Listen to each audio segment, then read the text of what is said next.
Bonjour, mon nom est Isabelle et dans cette vidéo, je parle du livre Collectionneur de virus, le tome 1 de la série Jackie Salaberry par Mel Gosselin, une auteure québécoise née à Rimouski.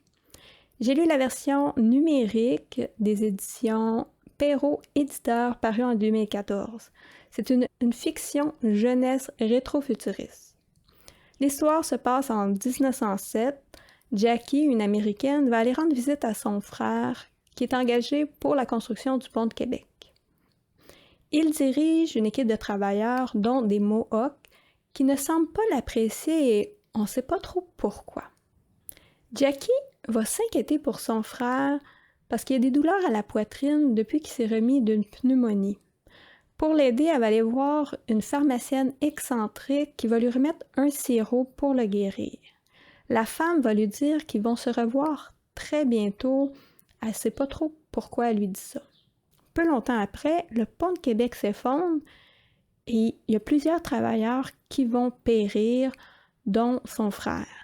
Jackie soupçonne que la cause n'est pas accidentelle. On a voulu assassiner son frère.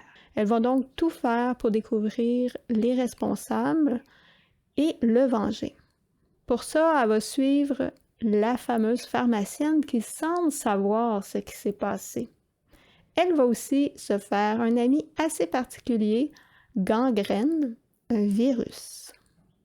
L'histoire tourne alentour des virus qui servent de l'humain comme incubateur pour se reproduire.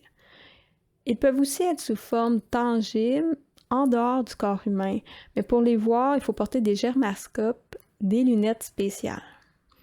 À moins que le virus consomme une substance qui les rende visibles, comme c'est le cas de Gangrène, l'ami de Jackie. On apprend que grâce au virus, il y a des tas de médicaments qui sont produits.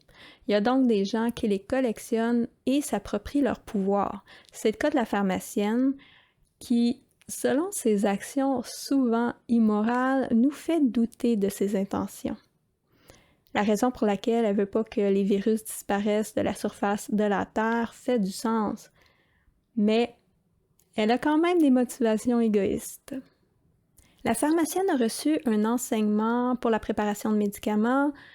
Elle s'est entraînée pour combattre les virus et surtout négocier avec eux. Elle veut transmettre son savoir à Jackie. Donc, on va suivre sa formation pour attraper ses premiers virus. Elle va en apprendre plus sur les globules, des entités chargées d'éliminer les virus avec leur armée d'anticorps. Le but des globules, c'est de protéger le genre humain, pas l'individu. Donc, si une personne doit être sacrifiée pour le bien commun, c'est acceptable pour eux. Si j'ai mis ce livre dans ma pile à lire, c'est parce que je m'intéresse au steampunk. Il y avait plusieurs éléments steampunk avec plein de gadgets dans ce livre. J'ai aimé la machintologie qui est l'art de créer des inventions inutiles. C'était une passion de son frère. J'aurais vu une série de dessins animés avec ce concept à la fois instructif et avec des combats. J'ai vu que l'auteur aimait les mangas. On ressent l'influence dans son écriture. D'ailleurs, j'avais une petite pensée pour le Pokédex dans les Pokémon quand il a été question du patomètre. Le patomètre, c'est une invention technologique où est-ce que tu le pointes sur le virus et ça t'indique ses caractéristiques. Avec l'actualité d'aujourd'hui, moi j'avais en tête le fameux troisième lien parce qu'ils veulent relier Québec et Lévis. Mais il y a vraiment eu un effondrement du pont de Québec en 1907 et c'est de ça que l'auteur s'est inspiré.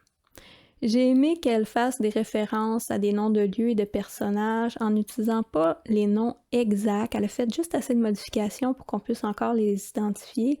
Par exemple, on avait Révis au lieu de Lévis et le fleuve Saint-Laurent au lieu du fleuve Saint-Laurent. Par contre, en raison du concept original, il y a eu beaucoup d'explications à travers les dialogues qui cassaient le rythme. Ça donnait l'impression qu'il ne se passait pas grand-chose dans le milieu de l'histoire. On a eu un passage où est-ce qu'elle écrivait à son frère défunt pour lui expliquer des choses qu'on nous avait déjà expliquées et ça faisait redondant. J'aurais préféré recevoir l'information en regardant Jackie les découvrir de façon plus naturelle, donc qu'on nous le montre au lieu qu'on nous le dise. J'ai lu ce livre en gardant en tête que ça s'adressait à des jeunes de 10-11 ans pour mieux l'apprécier. Donc si vous avez un jeune qui est curieux d'apprendre et qui a beaucoup d'imagination, ça pourrait peut-être l'intéresser. C'est paru en 2014, donc c'est pas divulgateur de vous dire que on ne parle pas de la COVID. Je vous laisse sur une petite citation. Les virus attaquent sans distinction et sans discrimination. Que l'on soit un homme ou une femme, riche, pauvre, grand, petit, qu'on vienne d'Europe, d'Asie ou d'Amérique, tout le monde y passe. Ce sont les maladies qui nous permettent de nous rappeler avec humilité que nous sommes tous égaux sur cette terre. Sur ce, je vous souhaite de bonnes lectures.